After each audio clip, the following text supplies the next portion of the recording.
Hello, everybody. Welcome to the Thunder Gals. It's Oklahoma Gal Brittany here with you, coming at you with my co-host Paula. How you doing, Paula? Hello, I am great. The weather is unseasonably nice today. And as much as that's a bad thing, it's really delightful. Well, I'm personally wishing for more cold weather here. Like, bring on just the worst cold imaginable. I would be really happy with for Minnesota right now. Yeah, yeah, I understand. But there's a reason I don't live in colder climes. I Uh, like my weather to be entirely unpredictable and get all four seasons in one day. it's 14 degrees where I'm at right now. We got No, it's about not. yeah, Oops. yeah, we got Sorry about that. we got 6 inches of snow yesterday, so I'm excited. I'm gonna go snowshoeing this weekend though, so that'll be fun. Well, it's a balmy 51 and sunny here with not a lick of snow evident anywhere. Mm.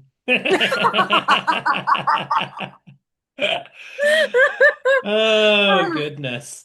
Well, it's But been a long week in Minnesota, but I'm here. We're here. Things are still moving. Life has to keep moving. So we're here to talk some Thunder basketball today. the Thunder were moving this week. They sure were. Look at that. Last week we told y'all, and the last two episodes really were like, don't freak out. No need to panic. Don't need to make panic moves. And here we are on a 5 game win streak. Beat the Spurs by 20, gave them their worst loss of the season. Beat Hmm. the Rockets by 20, both of these on national television. Hmm. The Thunder are back, baby. Look, they were just taking a little break for the holidays. Yes, the holidays were Everyone needed a little distracting, man. downtime. Yeah. I'm Yeah. not gonna overextend myself through the holidays. Oh, there we go. Hello, Azul. Azul the Fluffball Thundercat has come to join us. Yeah, 9 out of the last 11 games kept Yeah. with the Houston Rockets last night. What was it? That's the fifth time this season that they have held an opponent to their lowest field goal percentage. Yeah, didn't the Rockets shoot like 33% last They night? sure That's did. Chet Defense. Holmgren. Chet Oh, Holmgren. I we have think so much. last night may have been his best game of the season. I Um, I would yes, I firmly am in that camp. he was scoring the basketball. His defense was phenomenal. It was really funny. There were several plays where I saw a Houston Rockets player drive into the lane, take one glance up and realize Chet was right there, and immediately turn back around and look for somebody to pass to. Just like, Just nope, note out of there. not even gonna try this. Just time to do something else. That's not gonna work. So he Nope. had 4 blocks, but he probably could have had about 10 because Yeah, it felt like more. he was definitely pushing people away from the basket.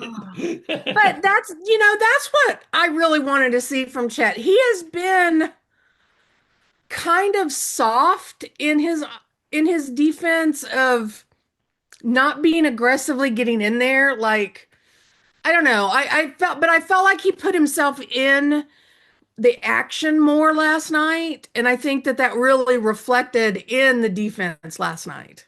Yeah, and if you recall, over that holiday stretch, he missed a couple games with back spasms in there. Yeah. And it does kind of make me wonder how much that was impacting his ability to go play down low and really push around. Because anyone who's had a back injury, like back spasms are no joke. It's really hard to move and like exert your force. Yeah. And if you've ever watched the way those bigs battle down low, like you have to use all of your body strength to push each other around. And That hip rotation that they do as they turn and go up, and look at me dancing. Um, but yeah, I This is mean, why you, you you got to see it. subscribe on YouTube, y'all. Yeah, you got to see it. The moves are sweet.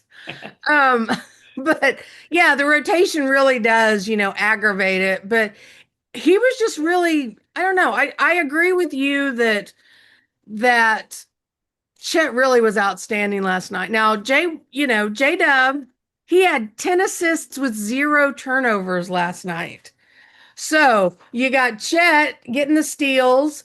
We're sitting here, with the assists and not turning the ball over, just reducing the impact that the Rockets had in the second half. So, Yeah. What great game all around. Thunder just looked like themselves again. I also can't help but notice like things have been better since Jay Will got back, oh, I'm you so know. happy to see Jay Will back Um on the court. First time he came back, double double. and for as much as we talk about the depth of this Thunder team, like they're really deep on the wing players and the guards. They're not as deep in that front court. And so with Hartenstein out and Jay Will out, it was really hard for Chet to do all of it. Like Right. he does need some help. And uh, Brandon Carlson, he's two-way. He can't be in every game because he's limited. yeah, and until they can open a roster spot up to sign him to a regular deal, Hmm. yeah, they do have to be sparing with how they use him and choose like which games to play him in. So I think he's limited to 50 games on the season as a two-way player. Um, Is it 50? I Yeah, think it's yeah, because I 50 was that they're thinking limited 30, but to.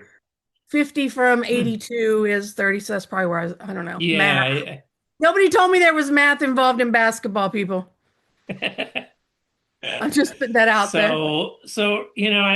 I think there's no real way to say that that couldn't have been playing a role in some of those losses, just because the rebounding wasn't there in a lot of those losses. No, So especially offensive rebounds. yeah, Like we just weren't second chance points and I don't know. But it was nice to see that even without iHeart on the court, it really felt like they had their identity back this week. I mean, because those were solid wins against the Spurs and the Rockets. They weren't playing against, injury depleted teams. I mean, they were yeah, solid games. yeah. No, the Rockets were pretty healthy. Only missing Tari Eason last night. Like missing Isaiah Hartenstein's a bigger deal than missing Tari Eason. So, Yeah. if anything, the Rockets should have had the advantage as far as like health goes. Um, And while we're talking health, I'm just going to sneak in a Niky T observation. Please, let's talk Niky Um, T. So I know last week we talked about the fact that Niky T was back out doing warm-ups and shoot-arounds with the team. I don't know if you've noticed in the background on the back bench of these teams heading out on the road trip, but Niky T was there. I So did Niky T is now traveling with the team. And to me, traveling. that is such a positive forward momentum for him. So, It it is a great sign because typically, when the guys are like just in full recovery phase, they're not traveling with the team no. because they Mm-mm. they don't want them risking even the travel, like all the up and down Yep. 30,000 feet and back. Like there's a lot of reasons why you just stay home, don't even risk additional stuff. So traveling with the team, huge step. And that actually gets towards something that came in on our Thunder Gals Threads account. I did check this morning to see if anybody had any topics they wanted us to talk about.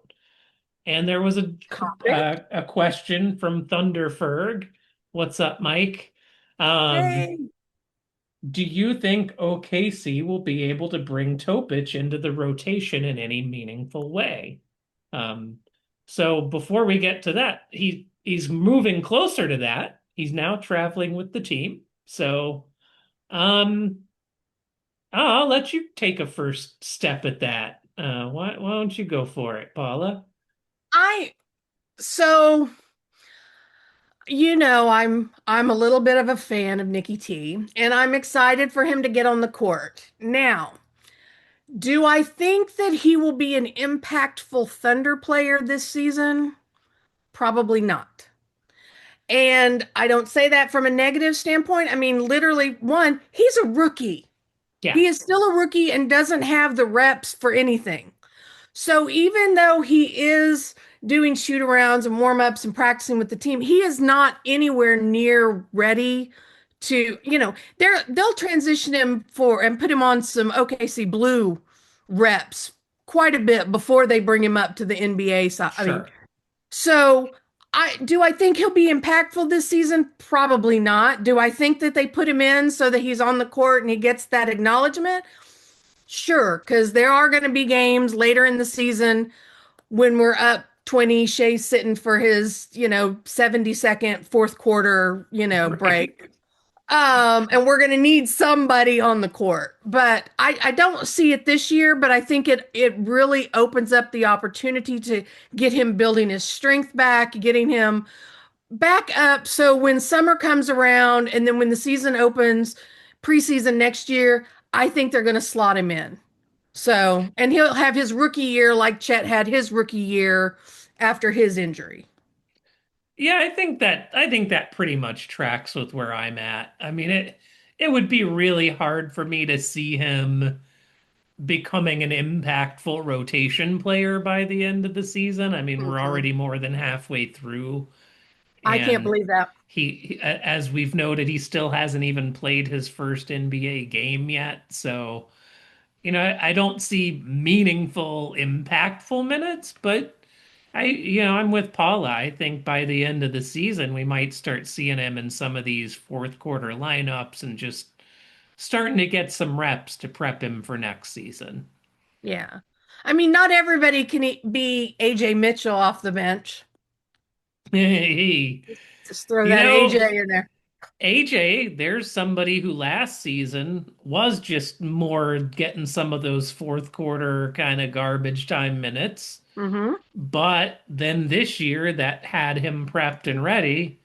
So now he is that impactful bench player playing that big role. So that I think is where what we could see here for Niky T. Yeah, I think development is such a high priority for the team, for the coaching staff. Again, there's not a rush to do things. There's not the imperative to get him. They don't have a need to have Nicky T out on the court right now. Yeah, they're They just not don't. panicking. There's not some, oh my God, we need another ball handler. We got to get him out there as fast as possible. Yeah. And this is a team that, does not do things on accelerated timelines on purpose. Yeah. Yeah. The championship was a little bit ahead of schedule. Not that we But not minded. on purpose. No, it was not. I don't think Samuel's, red string board in his office had, 24-25 champions on it. Certainly not. But No. um, another question that came in, we had a couple come in. Tall, skinny Ben, one of our fellow NBA threaders, who's a Kings fan, and I'm sorry to the Kings fans this year. It's got to be rough, but hang in there. Hopefully, better days are ahead again. Light that Um, beam. he's wanting to know what are we doing with all this draft capital? Um, I've We're sitting I've on been it like thinking about it. Have you been thinking about it? probably not as much as you.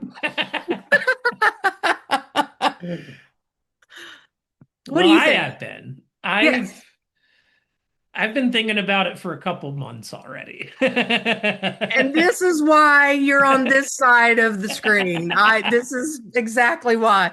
I'm the vibes, you're the stats. It's a great balance. It's as I've been thinking about it, I think the most prudent thing to do, because we don't really need to make any big deadline moves, is you do your best to hold all of that capital past the trade deadline.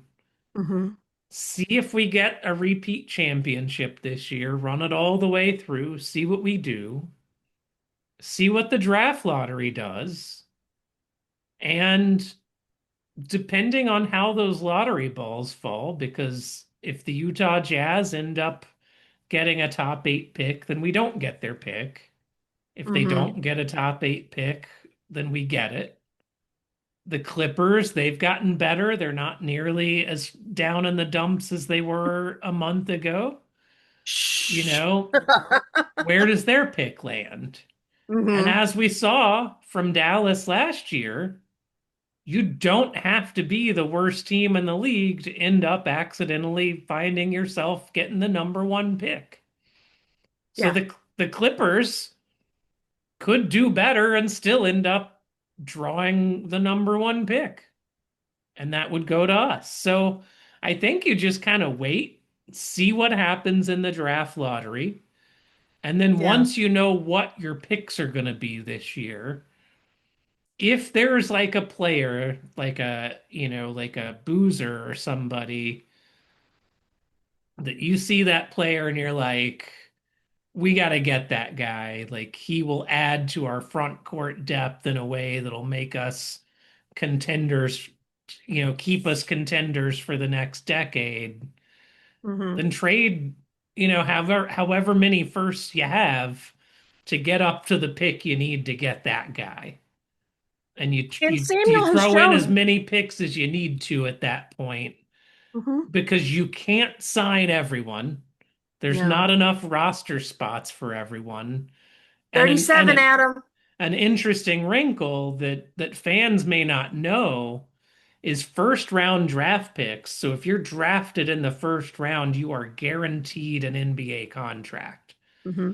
And so there is not room on this roster for three NBA contracts if we get three first round picks this year. So we will see those get packaged down into probably just one guy at some point. That's my guess. Well, they've shown a willingness to move around in the lottery. I mean, in Mhm. the draft, they'll go up and down. They've went down to get their guys, you know? I Yeah. mean, they're not just focused on, the top eight. Like that, Yeah. they no. I They know mean, who their guys are, and they know where other people see those guys.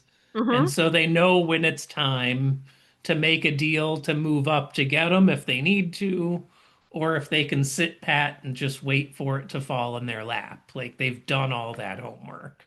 yeah. Which, thankfully, because that's why they get the big bucks and sit up in that office, and I'm here talking to you on the computer. There's no way I would know how to manage all the draft stuff, and they do it so well that people look at them and say, okay, well, you've just got this cache of drawings for, these picks for years out because he continues to stack them each year further and further out. So that when Aries is ready to play, Samuel's going to be right there to bring Aries in.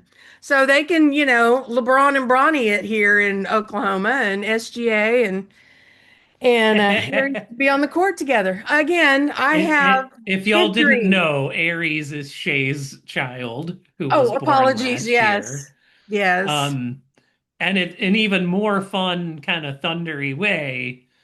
So Ares is like the son of Zeus, who is the god of thunder. So Shay naming his kid Ares was kind of calling himself the god of thunder. Yes. Which, it'll be great when Russ's son Noah comes in and he plays. He can help mentor Aries Man, if we once get Ares SGA. and Noah, whew. Listen, I'm telling you, with my 37 person roster and all of the draft picks that Samuel has for the next 23 years, these boys are going to play for the home team. That's all I'm saying. It's not unrealistic, Brett. It's not. I mean, it could happen. It could happen. Don't put anything past Samuel. Um, now last week we mentioned And we started the show talking about him, Chet Holmgren. And the Ringer had done a really lengthy, like, profile article about Chet. We touched on it last week, but I hadn't quite read much of it yet, so I kind of like half-assed the conversation and moved on. Couldn't tell, could not tell. Nope.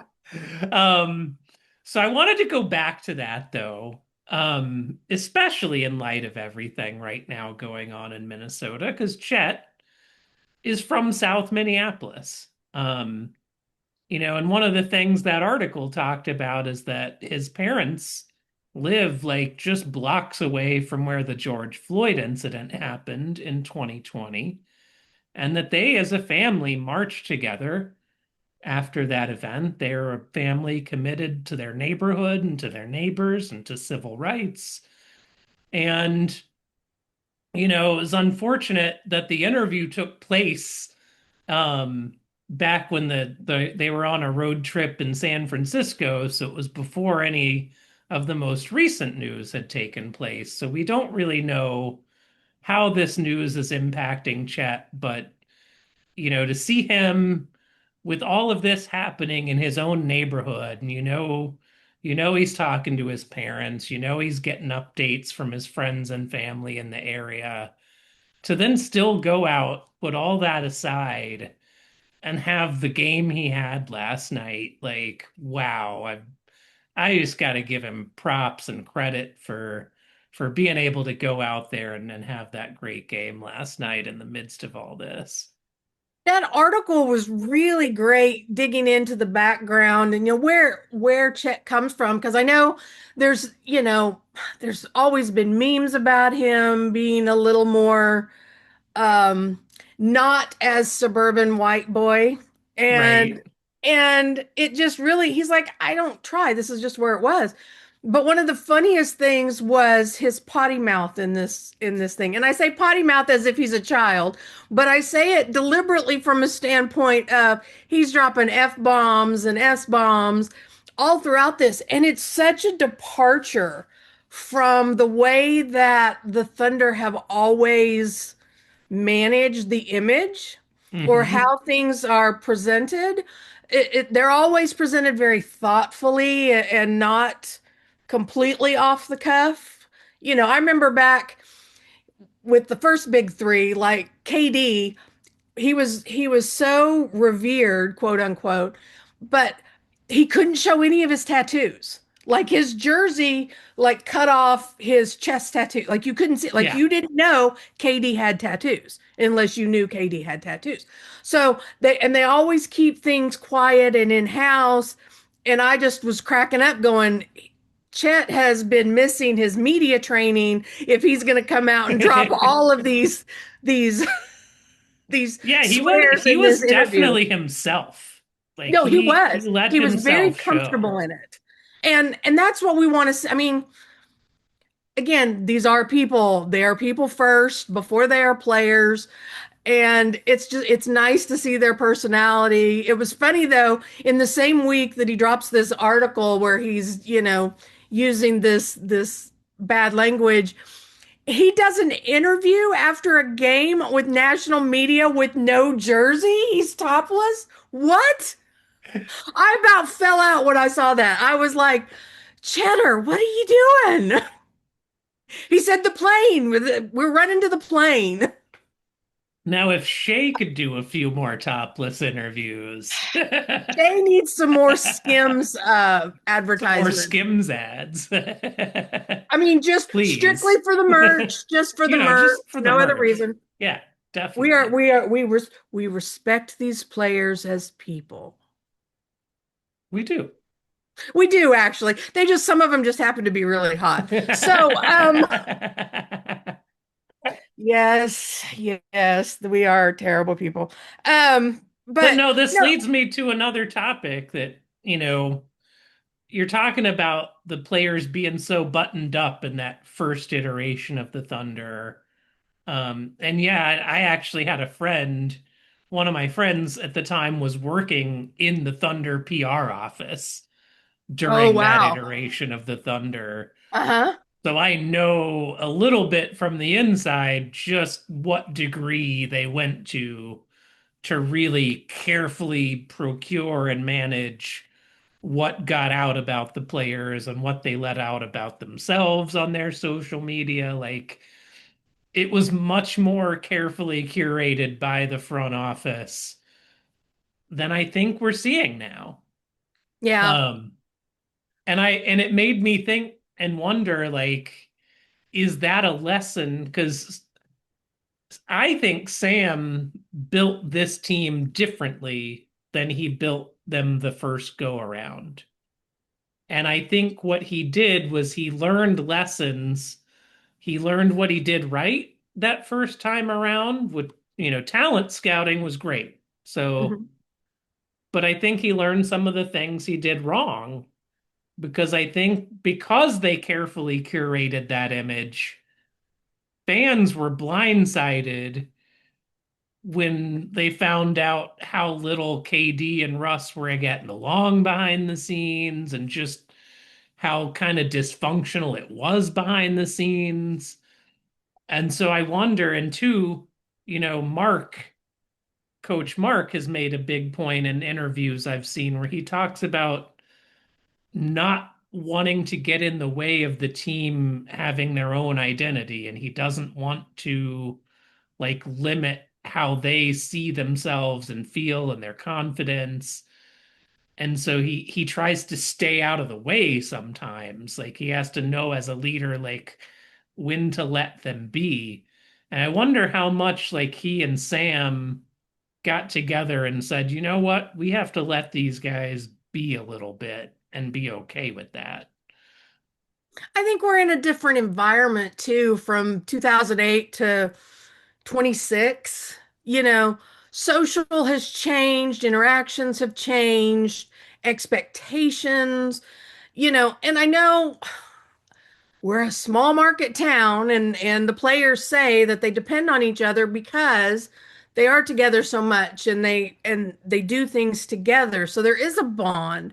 And I do think Mark does take a step back and let them be Hmm. more of a cohesive team and more interactions and things. So you can tell it's a different vibe Hmm. in the environment than it used to be.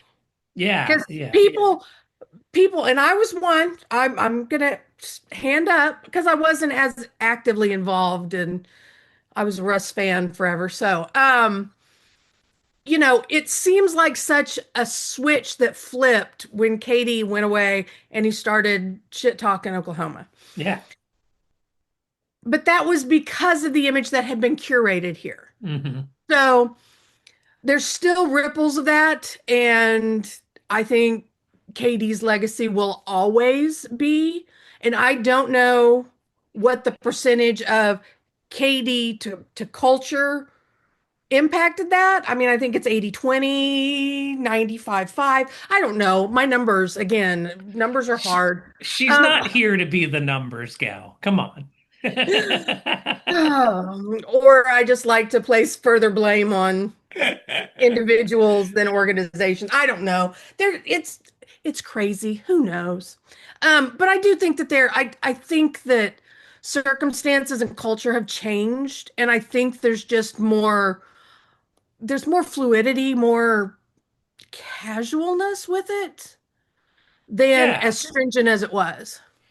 Yeah, and I mean even just the way they have fun with Nick Gallo after games even Oh is my just God. And they such a still do the group such a interview. sign of such a different kind of vibe than that first team had. Yeah, and we talk about Chet. Chet was the first one to bring his teammate up to the post-game interview. That's right. He did start that. And so after that, it just continued because Chet, I guess, when he was in college, like he did that. He would bring his teammates up. So he continued it here. And now this That's a very Minnesota thing to do. Minnesota nice, is that what it is? But yeah, no, I mean, it's and I don't know if these guys because they're younger. I mean, we had a young team back then, and I am not drawing total team to team comparisons between first gen and this gen. It's just an interesting comparison when you look at the history of the org, how things were handled in a previous time to where they are now. Yeah, absolutely. And it's really cool because like for people like me, I've literally watched this team's entire history. Yeah. So I really Yeah. feel connected to it in a way that I can kind of make these observations in a way that means something because I did see all of that first time around and yeah, they were super buttoned up and this group definitely seems a good bit looser and, I think that's a good thing. I think it's part of why they were able to win last year because they're truly authentic with each other. I don't think teams can work if people can't bring their full authentic selves to the team. Agreed. And I think it really puts the onus on them to carry themselves a little different.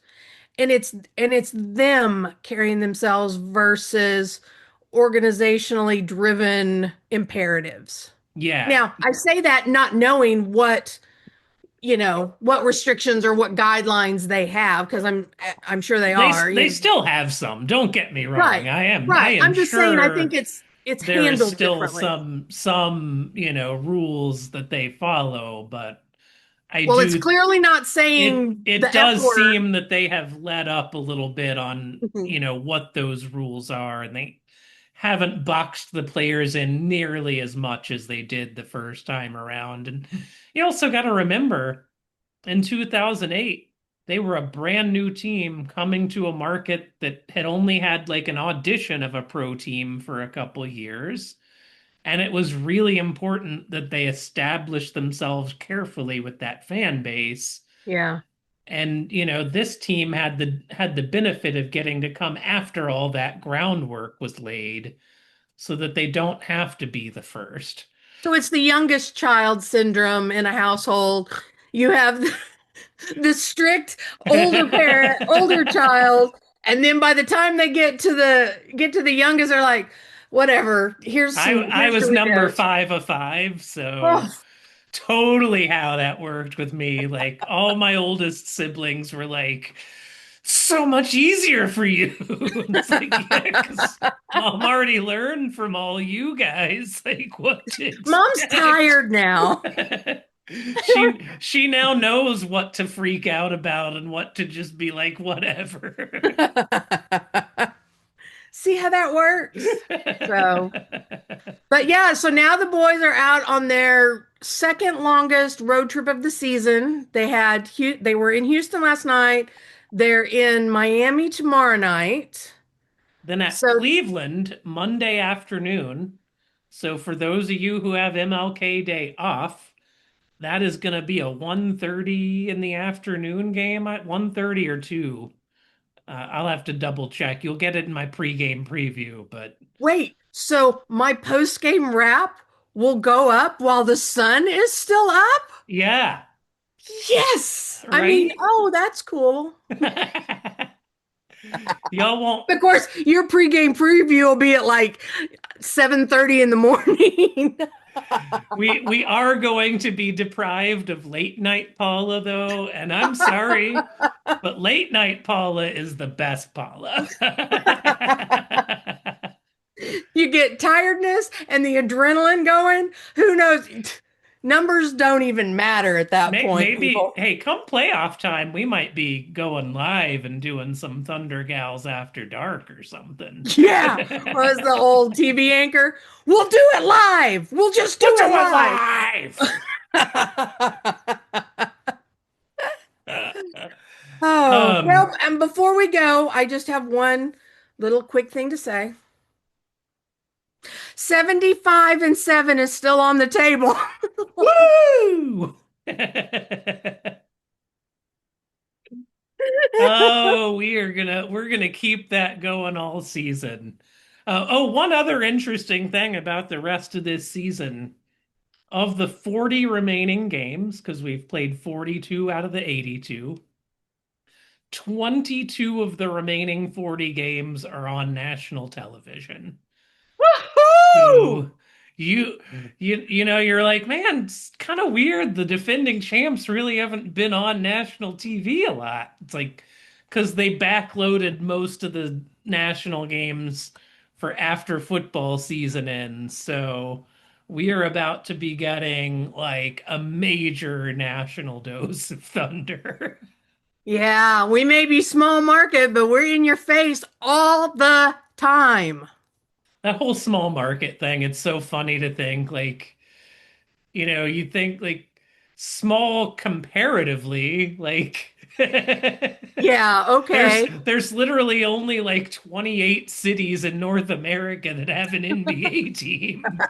So like I mean, yeah, we're one of the smallest of those 28 cities with a team. That's But we still have one. the OKC Metro still has like 1.5 million people. Yeah. And So, all of them, well, at least more than half of them were out in the 102-degree heat when they had the championship parade. So, right. as somebody pointed out on Threads the other day, the Olympics will be here this summer. They'll be here July, August time. 28, summer of 28, right? I mean, yes, the 28th. But by then, we will have, our championship parade will be done in June before the Olympic events happen. So there's no conflict. So just pencil that in for 28. Fingers crossed there will be Olympic events in 28. We, I am the optimist of us. There will be games.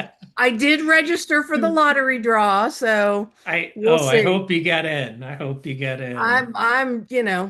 I asked somebody, did you register for the ticket draw? And they went, why? And I was like, because it's the Olympics. Well, I don't care about those games. And I'm like, it's the Olympics in your backyard. You just go. You think I know the rules of whitewater rafting? No. Am I going to try to go watch it? Yeah, absolutely. I But still have from when I was a kid, there's they call it the US Olympic Festival. And it's like where it's like in an off year, they do them in off years between the Olympics, uh-huh. but it's like a mini like national level Olympics. Oh. And they had it in Oklahoma City in 1989. Oh, okay, Fest. That was on the And water tower. It was I painted on the still water tower. have a little like a frame that's got all the different little lapel pins for all the different events, Oh, all like wow. lined up from the US Olympic Festival back in Oh, cute. 1989. That's So neat. Well, I'm going to try to do something. So hopefully they'll pick my name in the drawing. all right. Well, we've caught y'all up on Thunder News. Make sure to check out the game against Miami tomorrow night and that this big game against Cleveland on Monday on MLK Day, middle of the afternoon, national TV on NBC. So that'll be a good time. Also, Monday, starters for the All-Star game will be getting announced during that coverage. So you'll So be we'll get getting to to hear hear Shay's about name said. Shea. Yes. So Be that'll nice be to hear. fun. All-star starters are announced Monday. Um, keep on thundering up, y'all. And keep Minnesota in your thoughts right now. We need y'all. And we'll be back with you next week, and you'll keep having to hear our annoying voices on pregame We're not previews and annoying. post-game wraps and We're informing. we're gonna keep being Thunder aunties and trying to like hold this fan base, together through the good times and the bad. Absolutely. Give you a respite from the real world. So, All anyway, we'll right. see you guys next week. Make sure to subscribe if you haven't Hit that already. button. Leave all the best 5-star reviews and all the good stuff. And tell your friends. Keep helping us build this audience so we can bring you more and better content moving forward. Peace. Absolutely. Thunder up, Peace. y'all. Bye.